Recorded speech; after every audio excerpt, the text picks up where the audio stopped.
this is where we've been for the last couple of days. We haven't been able to proceed very far because, well, I don't know if you can see outside the window, but it's snowing. And we were out of power for about a day and a half. And then after that, the power was on and off for a day-ish. And we're going on about 6 days with no water. So anyway, it's put a halt to our remodel plans, but there's something I wanted to go into, and that was why houses burn down from electrical fires. And we found a prime example right here with this electrical outlet. And I'll be pulling pictures up and show you what the problem is, but it wasn't just there. It was also over here in this electrical outlet. So let me pull some photos up and I'll show you what the problem is.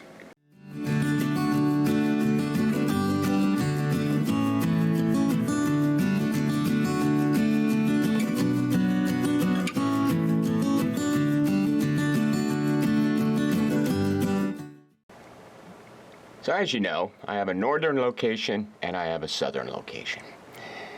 And we have this because we wanted to escape the northern location winters.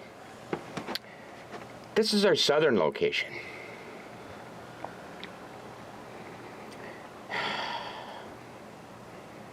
First time since 1905 has weather been this bad.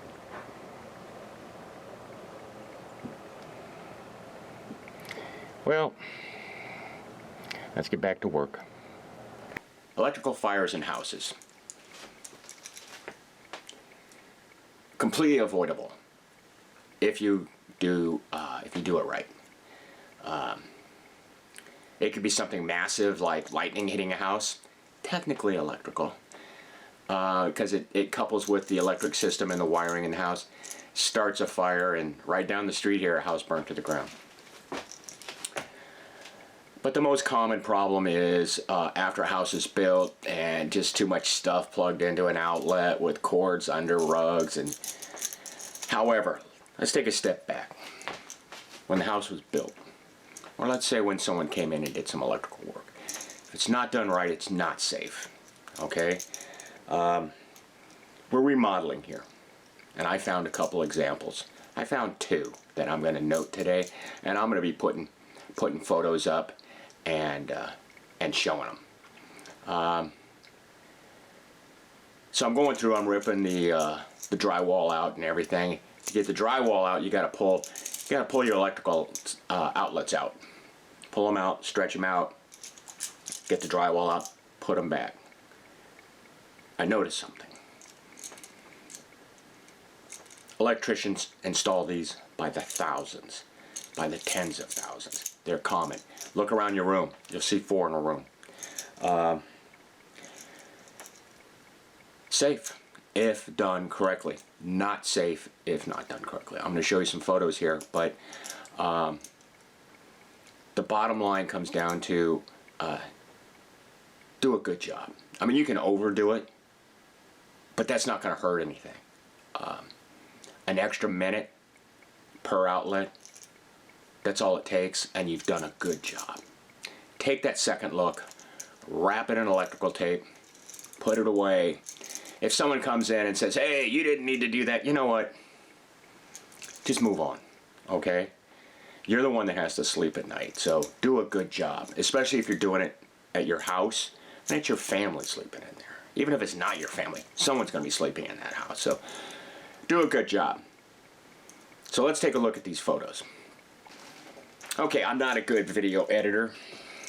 Imagine that. So that's not what I do.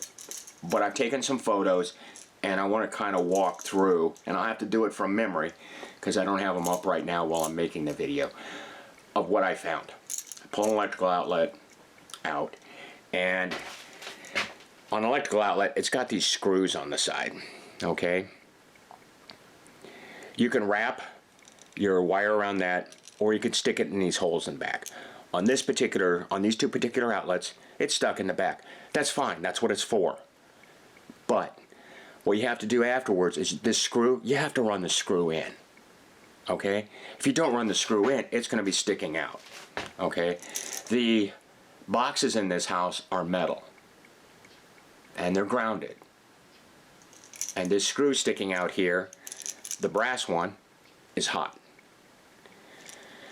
People don't know this, but electricity is 120 volts, 60 hertz. What does the 60 hertz mean? It means you got this little AC signal running down there. It causes vibration. You can't feel it, but a house that's 30 years old with a loose screw in it, that screw is going to do one thing. It's going to unscrew itself. Oh, it might screw itself in. Well, think about it. You got this bob weight sticking off to the side, and it's vibrating. Which way is the screw going to go? It's going to go out. And if you've used a metal box that's grounded, it's going to contact that.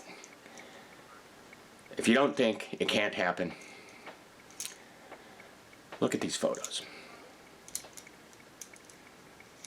These are examples. This could have started a fire. There's arcing. Okay? Arcing is spark, and it's connected to wood. Now, as you know, Fahrenheit 451 is the temperature at which books burn.